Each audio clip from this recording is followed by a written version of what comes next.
Hey, it's Guns for Hire from NextGenTactics. This is an introduction video for our upcoming hardcore search and destroy videos. I do my best to avoid using hated weapons such as 1887s and grenade launchers, which are prevalent in hardcore.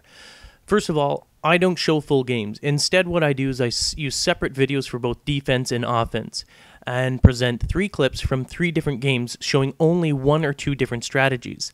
This is done so that I can provide you with different scenarios that you may encounter when using a specific strategy. However, for this introduction, I'll show a full game of hardcore search and destroy. Stay tuned for our upcoming comprehensive hardcore search and destroy videos. Hope you like them. Well, this game here I was thrown in, it just shortly started actually, and I just came in a little bit late, so my team's sort of already in position and ready to die. One thing you're going to notice in this, and this is something I've been experimenting typically with hardcore, and I find it, I'm using, as you can see, one-man army, and actually I use it a considerable amount now in especially hardcore search and destroy. The reason being is I'm so used to Call of Duty 4 where you were provided with 2 claymores. Granted, this sort of strategy and these strategies here are likely not going to be directly useful to you when you're playing things such as game battles or anything like that. Obviously, as you can see, I didn't have much time to start that first round.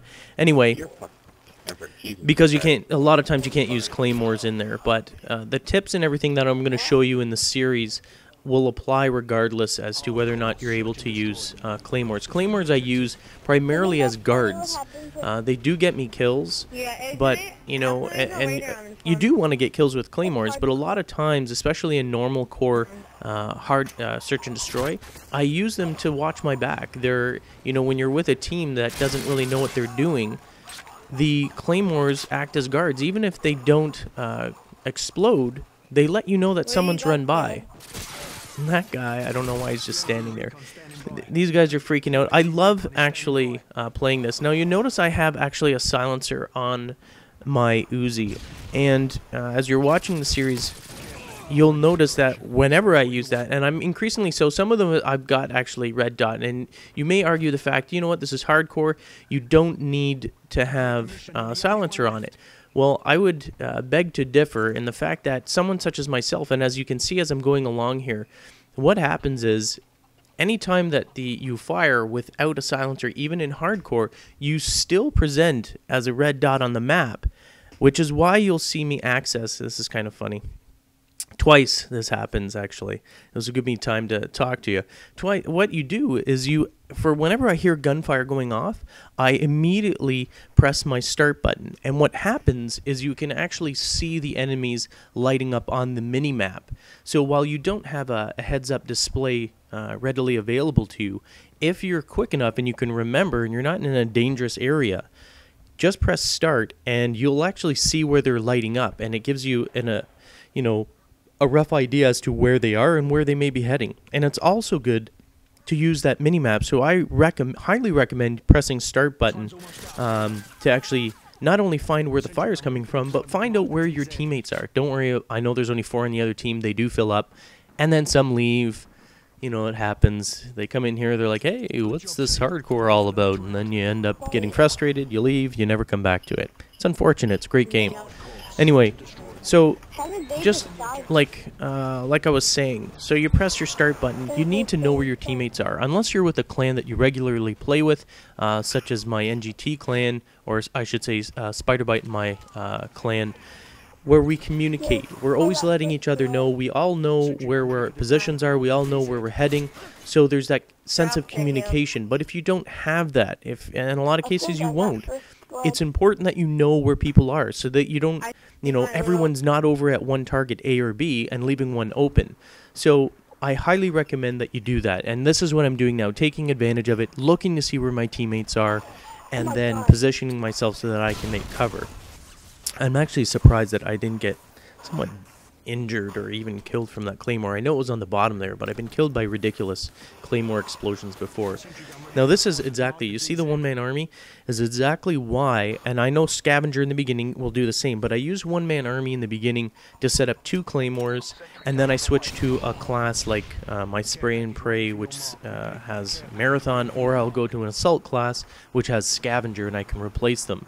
But what it essentially does is it allows you to get those claymores up, especially when you're playing in this hardcore. Holy mackerel. If you're not playing in game battles or anything like that, as gay as you may think that claymores are, you need to use them. Especially if you're not playing with a good clan, you need to use them because they're going to protect you if the rest of your team gets killed, which happens in this game that I'm showing you. A lot of times, and just to let you know, hardcore, listening is key. Now, for those of you that do not have Turtle Beaches or Triton AX Pros or any other surround sound headset, I highly recommend that you pick a pair up if you're serious about gaming, if you really enjoy gaming. Not only does it make the game sound so much better and more realistic, but you can pinpoint, like in real life, if you're in a match, you know, if you just have a headset, you just hear noise. You have no idea where they're coming from, whereas if you have surround sound, which the games are built for, you know, you think it's an unfair advantage. It's not. It's built into the game.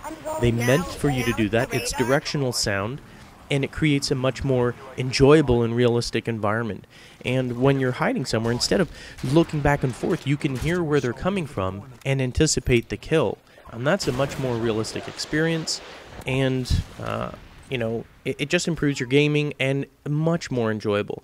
Now you notice here, actually, I had the, and I actually don't recommend that on your kill streaks having Predator.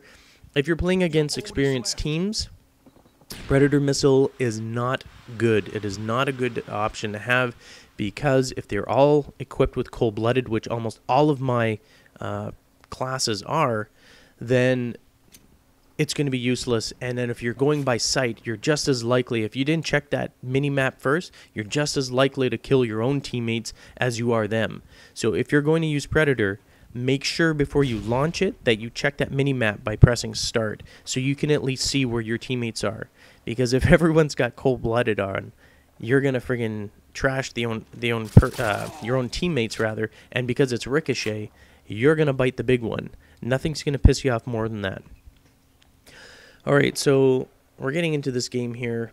Now, another thing that I use a lot, even though thermal can see through it, but it doesn't matter because I have cold-blooded on, is smoke. I'm using smoke a hell of a lot more often. I was in the beginning of playing Modern Warfare 2 using flash lot. I mean, I had stun for a while there, but I predominantly used flash. But I find smoke is very underutilized in this. I mean, I used to use that a ton in Call of Duty 4. And quite frankly, if you've got, even if the other team has thermal on, that's going to piss them off. It disables a lot of people. You can use it as a distraction. You can use it to push into positions. And if you have a thermal, nothing's funnier than throwing a smoke grenade, running right in the middle of it, and using your thermal to sort of do a quick scan around to see if you can see people. It's one of the funniest things actually to happen. I think we're getting right near the end here. So it was only 13-0. Yeah, the other team. My teammate wasn't too experienced. There's only 1 or 2 experienced players on the other side. But again, you know, it's the surround sound, that sort of thing, and knowing the maps and claymores. Oh my god. You know, it's like having an extra teammate out there, especially when you're, when you're just joining random matches. You're going to want to equip that stuff. Claymore's very, not a lot of people use them properly or effectively. But if you learn to be really good with claymores, they can friggin' improve your kills like there's no tomorrow. And you'll piss everybody off. So it's great. It's 2 for 1. Alright, I don't want to ballistic there, but whatever. Anyway, when I show the separate offense and defense for each map, and I'll do rundown separately with more detail. This isn't what we're going to show you, it's just an introduction. Anyway, hope you enjoyed it. Stay tuned for our upcoming hardcore search and destroy videos on Machinima Respawn and NextGenTactics.com. Hope you enjoy them.